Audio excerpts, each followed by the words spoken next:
Hello friends, welcome to my channel. Raj opposite కంపెనీలో పనిచేస్తున్నాను తెలిసి షాక్ అయిన కావ్య. ఇదంతా అలా జరిగింది, మనం ఈ వీడియో తెలుసుకుందాం. ఇంకా రాజ్ వాళ్ళ కుటుంబం అయితే డిజైన్స్ ఎక్స్పో దగ్గరికి వెళ్తూ ఉంటాడు. సామంత్ కూడా డిజైన్స్ ఎక్స్పో దగ్గరికి వస్తూ ఉంటాడు. ఇంకా అక్కడ వాళ్ళ కట్అవుట్స్ అయితే ఉంటూ ఉంటాయి. అది చూసి వీళ్ళకి చాలా గట్టి పోటీ నడుస్తుంది. ఇప్పుడు ఎవరు గెలుస్తారో ఏమో అని అందరైతే మాట్లాడుకుంటూ ఉంటారు. ఇంకా రాజ్ అయితే ఫ్యామిలీతో కలిసి లిఫ్ట్ లో నుంచి లోపలికి వెళ్తూ ఉంటాడు. సామంత్ కూడా అనామికతో కలిసి లోపలికి వెళ్తూ ఉంటాడు. అలా లోపలికి వెళ్తున్న రాజ్ కి కావ్య ఎదురుపడుతుంది. కావ్యని అక్కడ చూసి రాజ్ అయితే షాక్ అవుతాడు. ఇంతలో రుద్రాని, ఏంటి ఊరికే ఎదురుపడుతున్నావు? ఊరికే ఎదురుపడితే రాజ్ మనసు మార్చిన ఎండి తీసుకొస్తారనుకుంటున్నావా? అందుకే ఎక్కడికి వెళ్ళినా అస్తమానం మా ఎదురు పడుతున్నావా? అలాంటిదేమీ కుదరదు, గుర్తుపెట్టుకో అని రుద్రాని అయితే అంటూ ఉంటుంది.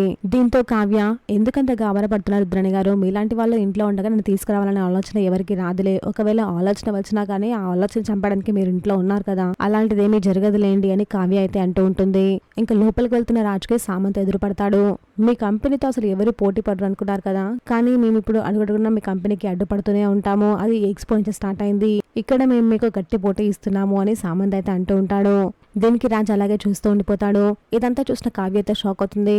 ఏంటి, రాజ్ గారి ఆపోజిట్ కంపెనీ కానీ డిజైన్స్ వేసి ఇచ్చింది అని తనైతే షాక్ లో ఉంటుంది. చూసాక ఫ్రెండ్స్, మరి ఏం జరగబోతుందో? ఇలాంటి జెన్యూన్ అండ్ అప్డేట్స్ కోసం మా వీడియోకి లైక్ చేసి ఛానల్ సబ్స్క్రైబ్ చేసుకోండి.